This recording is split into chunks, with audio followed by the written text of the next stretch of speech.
Olá, todo mundo, senhores, senhoritas. Hoje nós vamos chegar ao ponto fulcral da termodinâmica. Hoje a gente vai definir aquela função de estado que é a coisa mais importante para nós químicos. Não é querer contar vantagem, nada disso. É que simplesmente esse tópico de hoje, essa função de estado, essas duas funções de estado que nós vamos ver hoje, são, pelo menos uma delas, você vai encontrar num livro de orgânica, você vai encontrar num livro de orgânica, você vai ler um artigo científico, vai estar falando dela, vai pegar, é isso que explica equilíbrio químico lá na analítica, na bioquímica, é o que explica muita coisa também, porque é a coisa mais importante do universo para entender a energética da coisa. O que é a energética da coisa?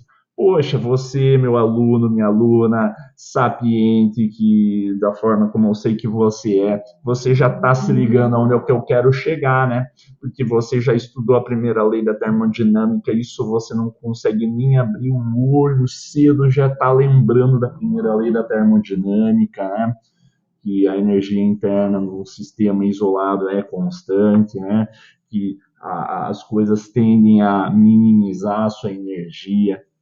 Você tem aí diversas ilustrações durante as nossas aulas, né, presenciais ou não, tem diversas ilustrações disso, né, durante a primeira lei. Aí a gente chegou na segunda lei, a definição de entropia através do ciclo de Carnot, algo elegantérrimo, né, uma coisa bonita de ver ali como que o ciclo de Carnot nos dá noções de eficiência baseado em calor trocado ou em temperatura entre os dois reservatórios, e aí a gente conseguiu definir que através do caminho reversível sobre a temperatura, a integral cíclica era igual a zero, e aí isso é uma propriedade de uma função de estado. Aqueles que sabem do que eu estou falando estão entendendo, né? Se você aí chegou no YouTube por esse vídeo e está vendo eu falar já há 1 minuto essas coisas que para você não parece não ter a mínima coesão e coerência, é porque você não está estudando termodinâmica, né? Isso aqui foi feito para os meus alunos e para qualquer outra pessoa que se sinta instigada a entender. Então, nós estávamos na definição de entropia e isso foi caracterizado como uma função de estado. Então, ΔS ali é uma função, o S, né, é uma função de estado, né? Pois bem, tive que fazer uma pequena pausa aqui.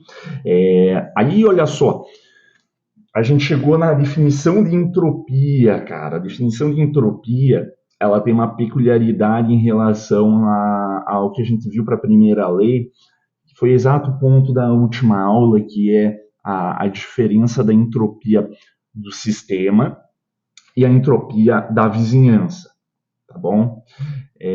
Porque, olha só de você olhar para a equação fala para você, cara, a equação fala, então você tem que aprender a entender o que a equação está te falando, né? Vamos pegar uma folha nova aqui, ó. Então, o que a, não quero isso, fica aí. Olha só o que a equação fala, é só você saber escutar e interpretar. Ela fala isso daqui, ó, que o delta S é igual o calor, deixa eu deixar bem bonito aqui para você entender bem. O delta S, aí agora sim, o delta S é o que? É o calor trocado pelo caminho reversível. Você sabe do que eu estou falando, né? É o calor trocado de maneira reversível em relação à temperatura. Fechou? Faz tempo que eu não uso essa mesa digitalizadora, então minha letra aqui não é bonita, tá pior. Só que atente-se, ó, é o calor que está sendo trocado. Troca da onde para onde, né? Do sistema, esse calor, se ele está sendo trocado, se está sendo recebido ou está sendo perdido, o sistema tem que ser visto através de uma perspectiva sistema mais vizinhança. Porque entende que calor é uma coisa que flui, né? Embora até não é a definição mais física para você pensar, fisicamente mais plausível de você pensar que uma coisa que está sendo transferida. Calor é só a vegetação das coisas ali, né? Não tem como trocar uma coisa que é intrínseco a ela mesma, né? Fica estranho fisicamente. Mas aqui a gente vai dar uma resumida nesse papo para facilitar, né? Então vamos imaginar calor como uma coisa. Já está alertado aí que não é necessariamente. Então, olha só, o calor ele sai do sistema e vai, entendeu, né? E vai lá para a vizinhança, tá? Então, então, se eu olhar para o sistema, esse calor que saiu é entropia que diminuiu, né? A entropia é uma propriedade do estado. Entropia não sai, né? Não entra, não vai, não volta. Entropia é uma propriedade de estado, uma função de estado, tá? Então, o que flui é calor ou trabalho. Então, a entropia do sistema diminuiu em detrimento de se o calor saiu do sistema, ele foi para a vizinhança. O que é calor sobre temperatura? Porque a vizinhança não está a 0 Kelvin, até poderia estar, mas enfim. A vizinhança ela está a uma certa temperatura e ela recebeu calor. Calor sobre temperatura, o que é?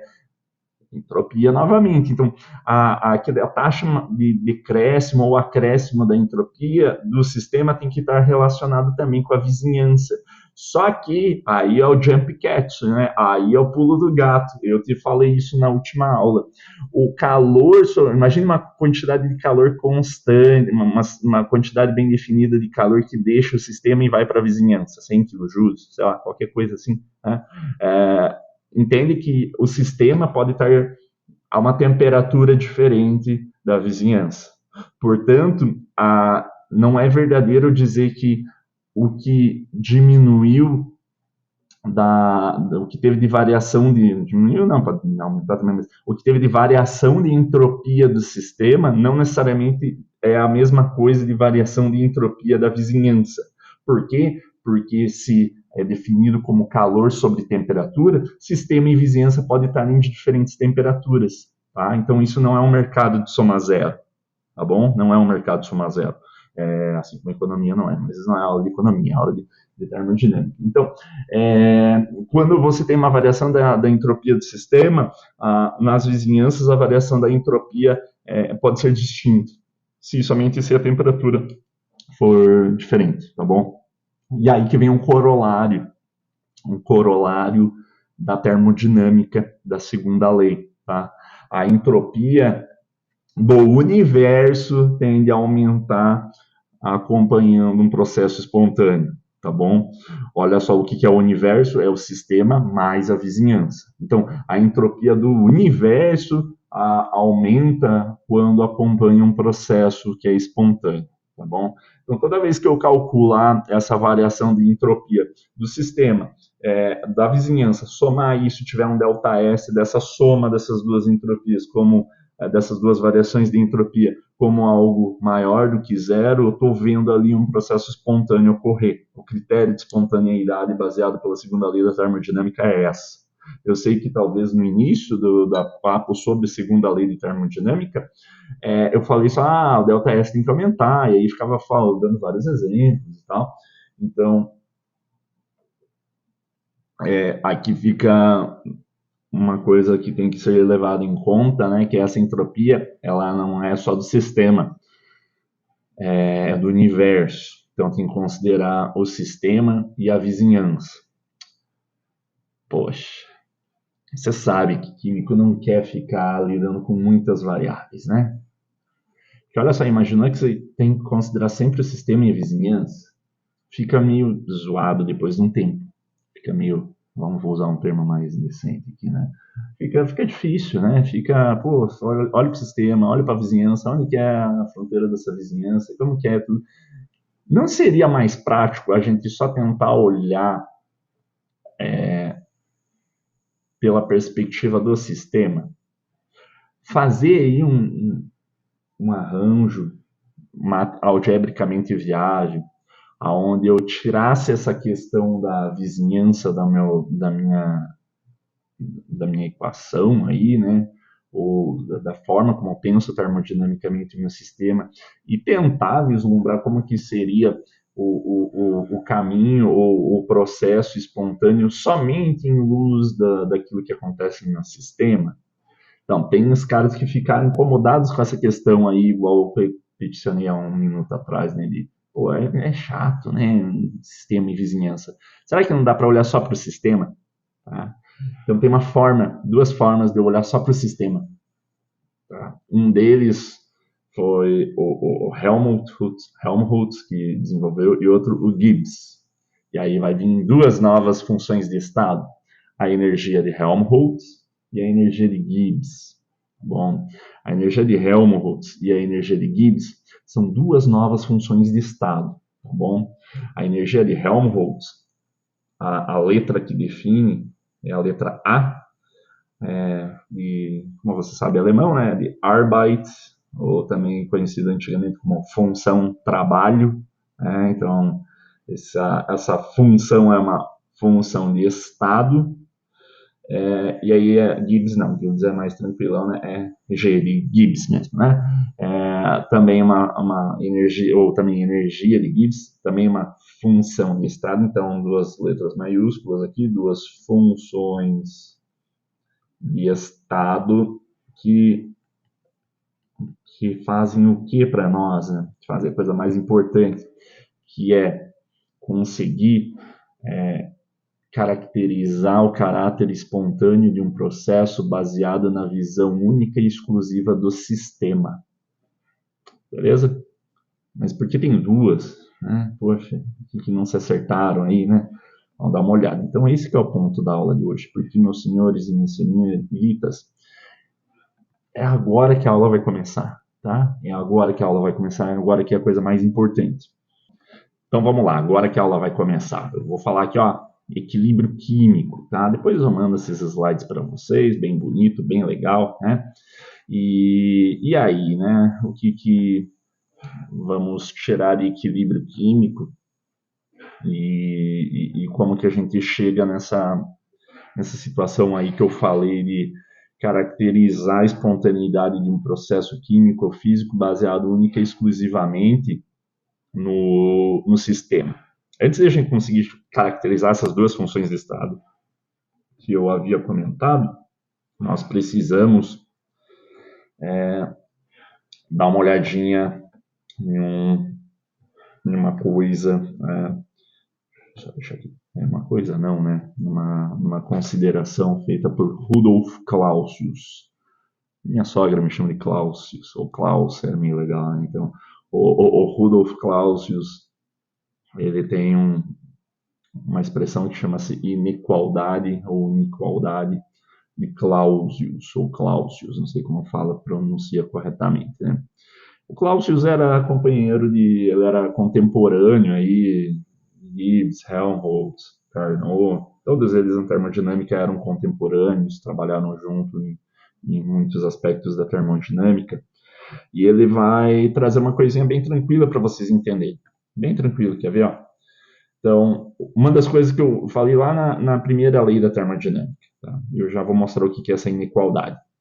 Ó, lembre que a energia, quando a energia flui acompanhando um processo reversível, eu tenho energia e trabalho, né? São duas coisas intercambiáveis. E eu tenho uma situação muito específica que eu comentei, nossa, sempre é questão de prova, porque não tem como não colocar, né? É incrível. Você sabe e conhece muito bem, eu já sempre fiz questão de falar que o trabalho reversível, ele é maior do que qualquer outro tipo de trabalho, tá bom? Então, quando eu peguei uma expressão, por exemplo, da expansão isotérmica irreversível lá de um gás, eu tenho aqui, esse valor de trabalho, esse W, ele sempre vai ser maior que qualquer outro tipo de trabalho, né? Trabalho contra uma pressão externa constante, por exemplo, né? Eu mostrei algebricamente que mesmo que seja um mesmo gás, variando uma mesma temperatura, variando seu volume a uma mesma temperatura, por um mesmo volume, eu poderia calcular esse trabalho de duas maneiras distintas. Tem outras formas, mas essas são as mais clássicas aí para a gente ver. E eu sempre mostrei para vocês que o trabalho de expansão, o mesmo seria válido para uma compressão, o trabalho reversível é maior. A magnitude desse valor de trabalho, né, é maior. Tá? Então, você já se ligou isso daqui, né? Que, ó, um processo, vamos voltar lá para a inequalidade de Clausius, o trabalho reversível é sempre maior que qualquer outro trabalho. Tá? Aqui eu estou colocando dessa forma, mas eu posso escrever dessa forma aqui. Ó. Né? Ou seja, deixa eu parar de esconder o jogo. Né? Isso daqui ou isso daqui que está em vermelho. Por quê? Porque se é uma inequalidade, aí que vem o papo de inequalidade de Clausius, né? Se o trabalho reversível é maior do que o trabalho, né? Eu também posso tirar esse sinal de menos, vai dar na mesma, né? Eu sei que então essa expressão aqui, à tua esquerda, é verdadeira. Eu já provei algebricamente isso para vocês lá na primeira lei. E, portanto, se eu tenho essa inequalidade aqui, eu posso pegar e deixar todo mundo de um único lado, né? E aí eu tenho essa expressão aqui. Fechou? Não dá erro. Né? Não dá erro, não tem como dar erro isso. Né? Então, ela pega esse menos dw e passa para o outro lado, fica mais dw. Então, dw positivo menos dw reversível, isso aí é maior que zero. Parece que eu não disse nada, né? Mas olha só que legal que isso vai ficar. Bem, se isso é verdadeiro, e se eu tenho que lembrar de uma coisa, né, que a energia interna é uma função de estado, é que eu vou misturar a primeira lei, tá? Eu vou meter o louco mesmo. Vou colocar a primeira lei aqui, vai ser legal. Essa aqui é a expressão diferencial da energia interna, né? A energia interna é igual a... Esqueci de colocar isso, eu gosto de ser criterioso, né? Esse dq e esse dw, eu fiz esse cruzadinho aqui, porque são diferenciais inexatas, né? du não, du é uma diferencial exata. Isso que define uma função de estado. Isso daqui, porque como eu tenho mais de uma forma de fazer troca de calor e trabalho, a integral cíclica de trabalho e de calor não daria zero sobre todo o ciclo, né? Então, por isso que definimos calor e trabalho como função de trabalho e não função de estado, né? Você já sabe isso, claro. Então, você vai ver muitas vezes livros, textos, o D da diferencial com um cortezinho, tá bom? Esqueci de colocar isso, depois eu tenho que arrumar. Beleza, mas ó, pega a definição, né, então, que se eu peguei aqui, que a energia interna é calor mais trabalho, dQ dW, eu posso pegar a energia interna também, se o meu trabalho máximo é o meu trabalho reversível, o calor também é reversível ao meu calor, a máxima forma de troca de calor entre, né, dois corpos. Então, eu só reescrevi colocando esse subscrito reversível aqui para indicar que a energia interna pode ser escrita em funções de função de caminho reversível, tá bom? Nossa equação 1 aqui, tá? Beleza. Agora, quando eu rearranjo, né, essa expressão, eu percebo que você pode fazer esse teste aí, né? Como a energia interna ela é constante, né? Então eu só posso olhar para esse lado aqui da equação 1, que eu estou circulando em vermelho. Eu posso deixar, como aqui eu tenho uma situação onde eu tenho uma inequalidade, né? Então, pensa bem, esse termo calor reversível menos do que, eu só estou reorganizando esse du aqui, como a energia interna é constante, isso aqui é igual a zero, né? Eu tenho essa situação aqui, ó, aqui o calor reversível menos dq, deixei todos os q's de um lado e deixei todos os trabalhos do outro. Isso daqui tem que ser verdadeiro advindo da equação 1. Só que agora aparecesse maior ou igual a zero aqui, porque da onde que veio esse maior ou igual a zero? Lá dessa constatação que eu fiz aqui, ó. Que é óbvio, né? dw menos dw reversível que é o início do slide ali, né? Isso tem que ser maior do que zero, tá? Por quê? Porque o trabalho reversível é maior do que o trabalho, tá bom? Eu só tirei um igual e coloquei um maior aqui, tá? Então, como a energia interna é uma constante, deu é igual a zero na equação 1, reorganizo o lado direito da equação 1, é o que eu tenho a equação 2, só que eu tenho que lembrar que esse dW menos dW reversível é maior ou igual a zero. Estou aqui aí no meio, né? Tá. Isso é a mesma coisa que dizer se o dW menos dW reversível é maior ou igual a zero. O mesmo vai ser válido, já que... Deixa eu limpar, né? Senão você não entende. Então, o mesmo vai ser válido porque eu estou fazendo em azul aqui, ó. Isso aqui, dq reversível menos dq, também tem que ser maior que zero. Por quê? Porque dq reversível menos dq, num sistema isolado, eu tenho que ser igual a dw menos dw reversível, né? Então, esse termo aqui em azul também tem que ser maior ou igual a zero. Fechou? Então, também tem que ser, então, a equação 2 me diz isso aqui, ó, que o calor trocado reversivelmente também tem que ser maior do que o calor. Tá bom? A variação de calor, ou a forma como é trocado, né? Beleza? Não tem nada de incrível ainda aí, né? Tá tudo certo. Só deixa eu ver se meu vídeo tá legal aqui. Isso. Beleza. Então, vamos voltar lá. Opa, aqui. Então, nós estamos na situação onde... Aqui, desculpem por isso. Finalmente. Eu estou aqui na equação 2, que agora está abaixo aqui de mim, para dar uma facilitada para você ver, né?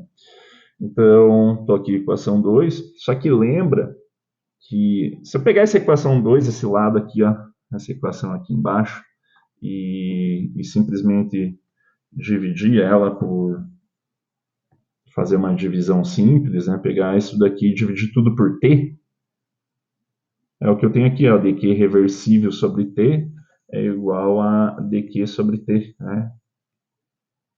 É o que eu tenho aqui, que eu tentei fazer uma flechinha, mas não deu muito certo. E aí que vem a pergunta, né?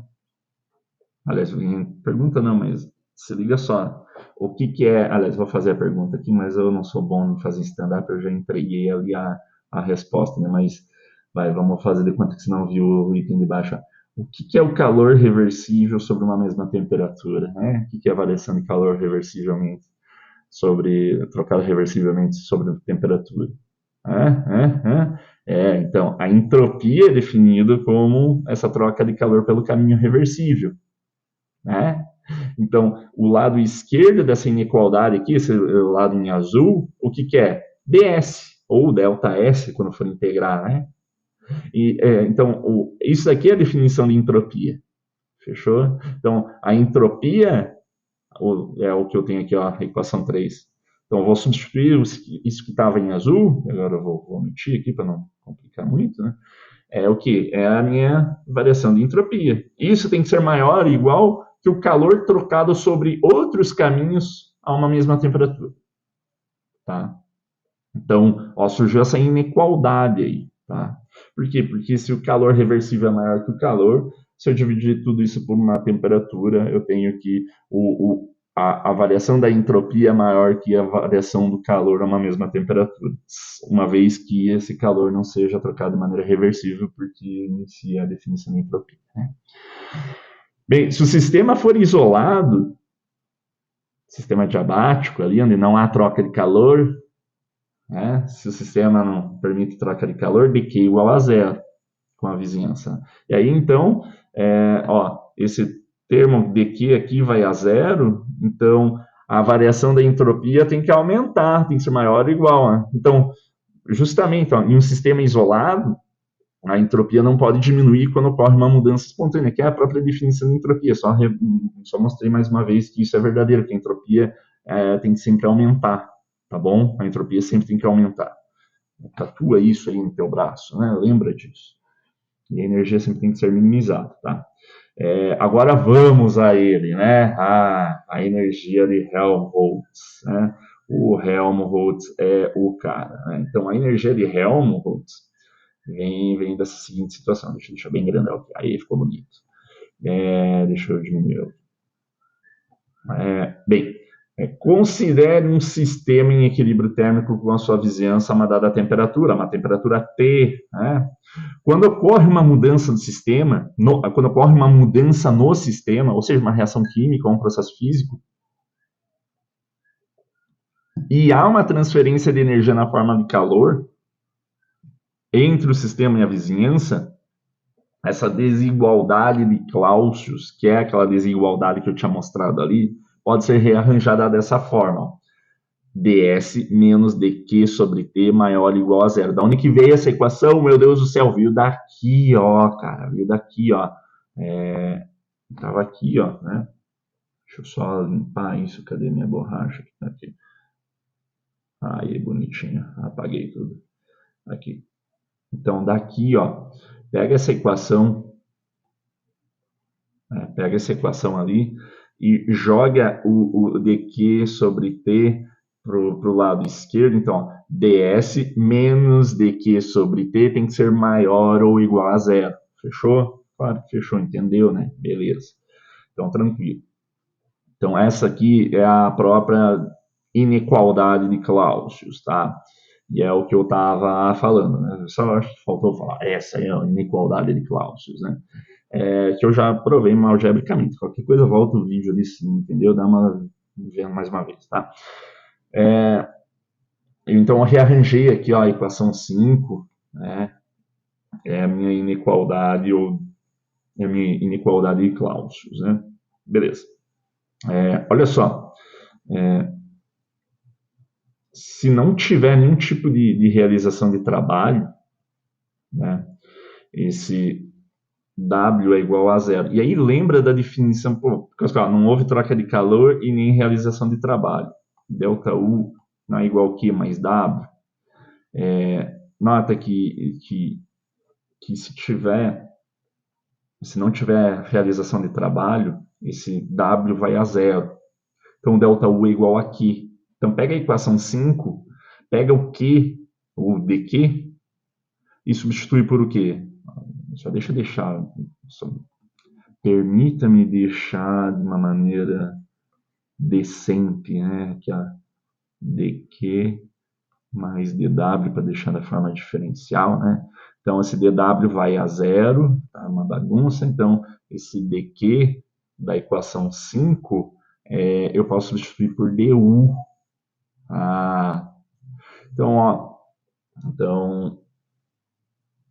se eu também outra coisa, né? Até coloquei aqui para dar um spoiler, né? Tem um subscrito aí bem pequenininho, V. Porque o que é uma coisa que não realiza trabalho? É uma coisa que está a volume constante. Trabalho do tipo pressão-volume. Né? Então, trabalho de expansão, trabalho de compressão. Então, não há troca, não há variação de volume. Então, eu posso rearranjar essa equação para essa daqui, ó, equação 6. ds menos du sobre t tem que ser maior ou igual a zero. Fechou? Então, ou se eu também multiplicar, né, ambos os lados da equação 6 por t, né, então ó, só multiplica aqui por t, multiplica aqui por t, aí vai cortar com isso dali, e aí você pega esse du e joga para o outro lado, você vai perceber que TDS, esse termo TDS, tem que ser maior ou igual que du, tá? Tá, e aí, né, Glaucio Regis, se liga só, que o que eu falei ali, ó, olha a equação diferencial, né? Quando eu tenho a variação da entropia mantendo U e V maior do que zero, né, que é pegar essa equação ali, ó,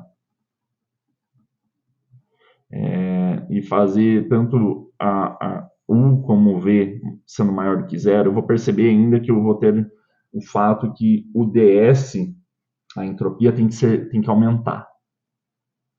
Quando eu olho para o outro lado aqui, ó, quando eu faço S e V constante, volta lá na equação e substitui. Tá? S constante e V constante, que é pegar aquela última equação, que era V constante, eu vou perceber que o du sempre tem que ser menor do que zero. Cara, Essa é a coisa mais importante agora para você entender. Aí, senhores e senhoritas, aí tá a mais fina flor da termodinâmica, tá? A mais fina flor da termodinâmica, porque U é o quê? A energia interna. De quem? Do sistema. Esse ds sobre T, então o caminho é reversível, é o ΔS de quem? Do sistema. Quando eu tenho uma composição entre várias propriedades de estado, esse outro termo aí, essa combinação de várias propriedades de estado, também é uma propriedade de estado. Ah! Então eu defini aí, na surdina, eu defini a função de Helmholtz. Né? Então, a definição eu já vou voltar ali, né? E mais do que isso, eu defini, e olha que coisa mágica, né? Não é mágico, é algébrico, é científico, né? Não tem nada de magia aí, né? Mas olha que coisa elegante, olha que coisa bonita, né? Eu te mostrei que para essa outra função de estado, que eu já vou agora dar um nome, bonitinho ali, mas você já tem um spoiler de quais combinações de função de estado ela né? Você já se ligou que duas coisas, que ela define que a entropia sempre vai aumentar e que a energia interna sempre vai diminuir. Ou seja, as coisas fluem na natureza dessa forma, prevalecendo sempre o aumento da entropia e a diminuição da energia interna.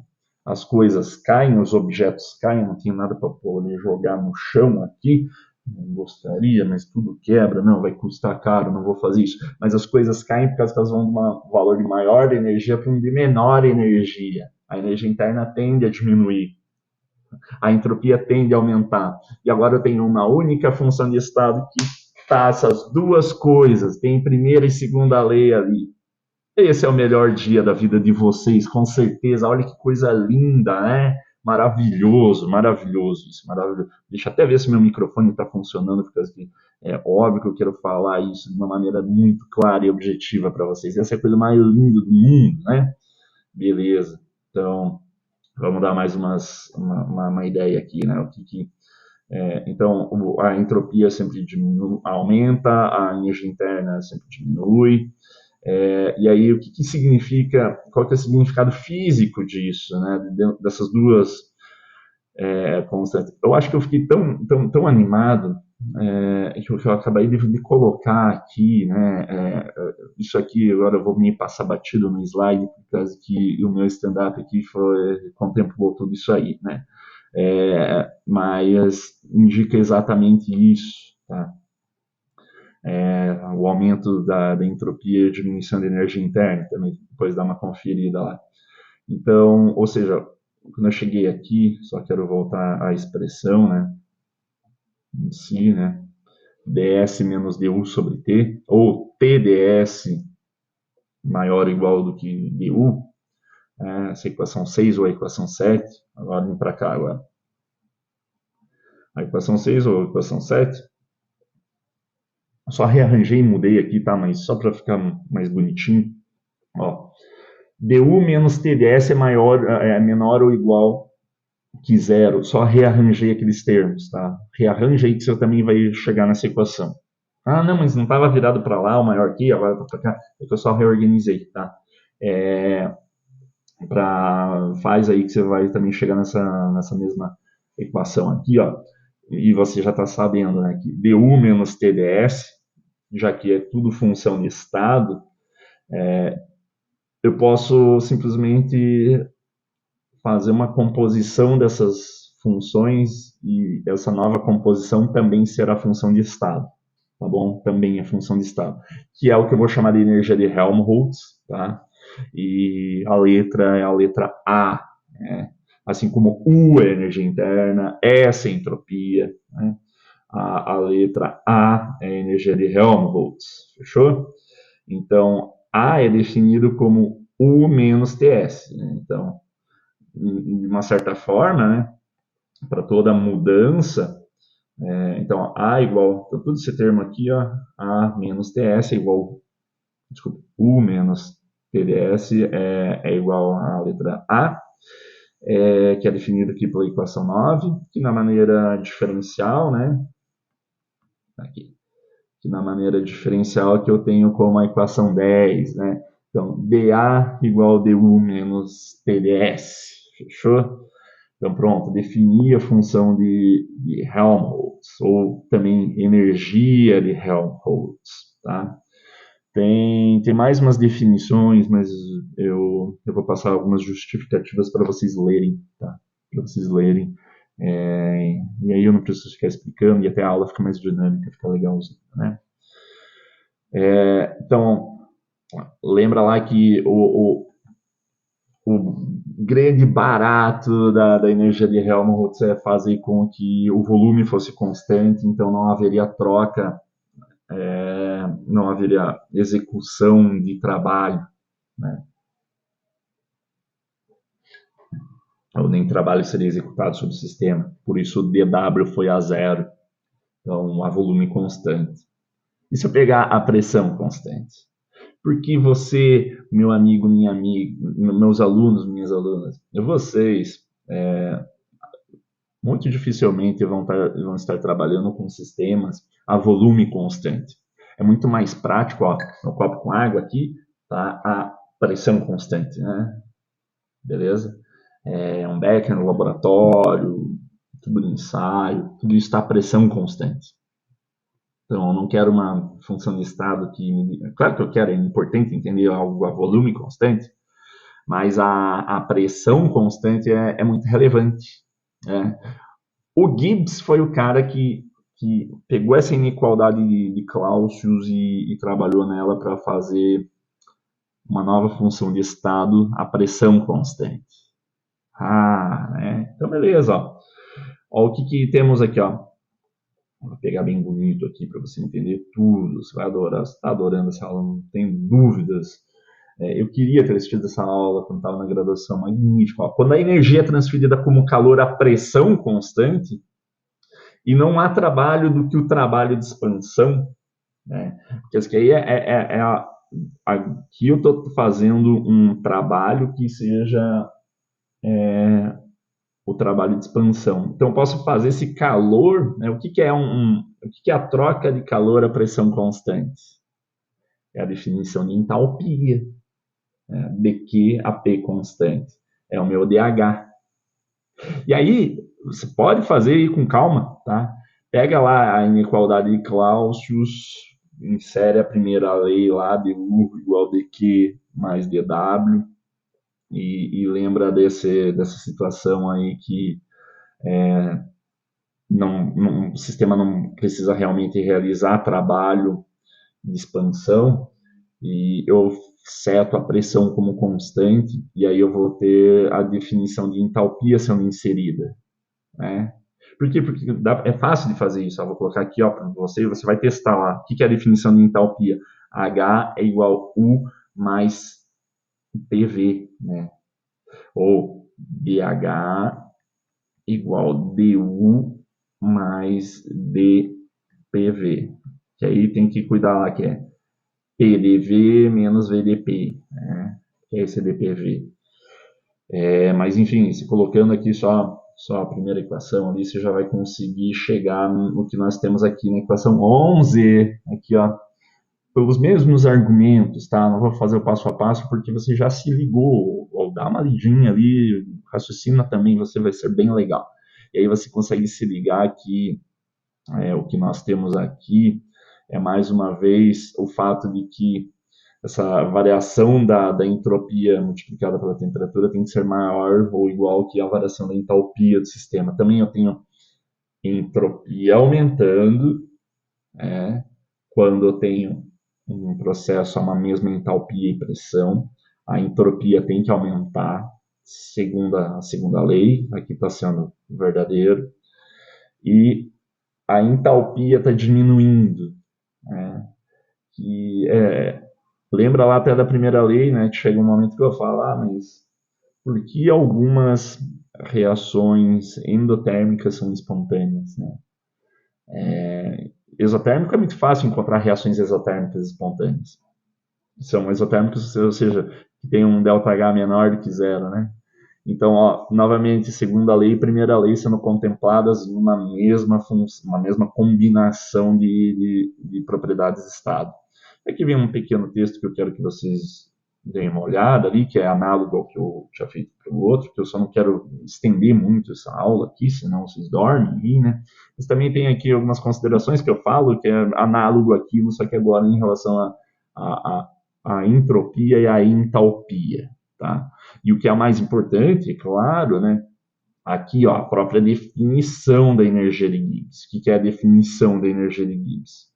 Ali pela aquela situação ali que eu mostrei da inequalidade de Clausius, a energia de Gibbs é definida como a G, né, a letra G, é a combinação dos termos entálpicos e entrópicos a uma certa temperatura. Ou para uma variação, né, eu tenho aqui a dG, né, acho que aqui eu coloquei integrado e ali eu coloquei diferencial, um cabeção mesmo, né? Mas eu acho que eu só prometi. Mas deixa eu só voltar aqui na energia de Helmholtz, a definição de A para vocês, que ficou uma coisa estranha. Aqui eu coloquei a forma diferencial na equação 10. Seria um slide bem similar aqui, né? Só que em vez de eu colocar dg igual a dh menos dts, que daí eu T delta S, S delta T, né, menos S delta T, eu já posso colocar da forma integrada. A outra equação lá em cima eu também poderia deixar da forma integrada, né, para variação no processo. Então, delta G igual a delta H menos T delta S. Essa é a equação, senhoritas. A variação da energia de Gibbs é igual o delta H menos T delta S. Tá? Essa é uma das equações que eu vou mais usar daqui para frente. Como eu falei, a gente chegou aqui, deixa eu só ver se eu preciso contemplar mais alguma coisa aqui nos meus slides. Claro, a coisa mais importante, poxa, estava esquecendo.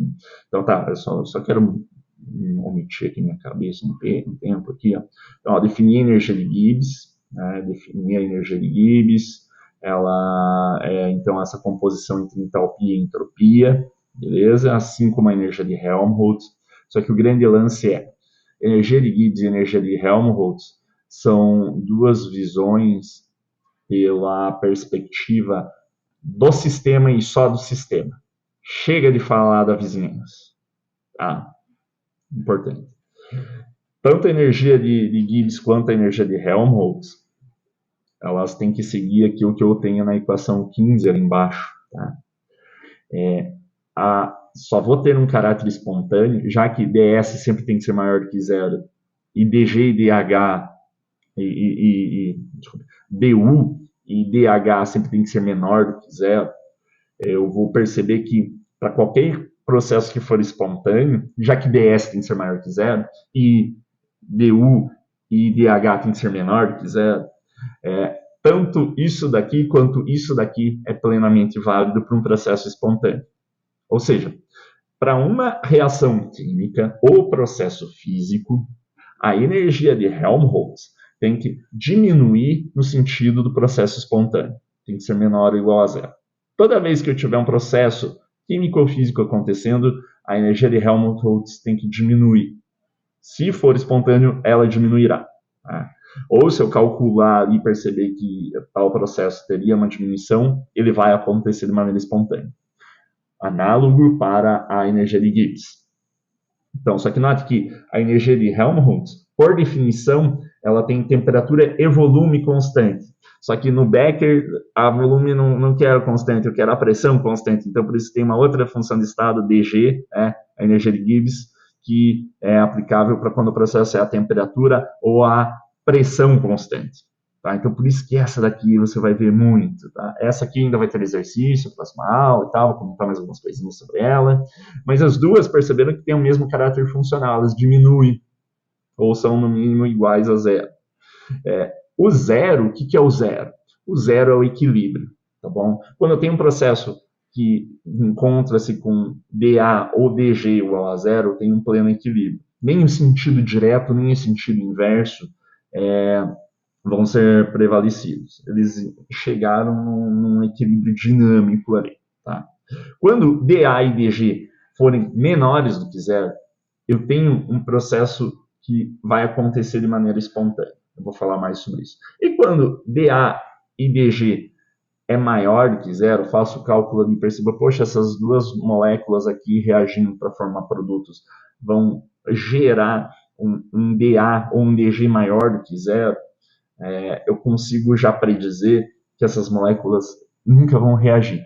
Tá? Eu preciso fazer algumas coisinhas, mudar a temperatura, mudar a pressão, mudar o volume, para que eu mexa nessas funções de estado de tal forma que possibilite a alteração da energia interna ou energia de Helmholtz, até o valor que, até uma situação onde eles fiquem negativos. Tá? Então, aqui eu consigo um critério de espontaneidade baseado único e exclusivamente no meu sistema. E por hoje é isso, pessoal. Tá? Nós já temos aí um grande período de tempo, né? 46 minutos. Os outros 40, 50 minutos eu vou dedicar a que vocês façam a leitura e o estudo de um conteúdo aí, ok? Então, assistam novamente o vídeo, depois eu vou mandar ali no Moodle uma atividade, façam ela, porque isso vai ajudar. Na próxima aula eu continuo a partir dessas definições que eu fiz, ok? Se cuidem e até mais.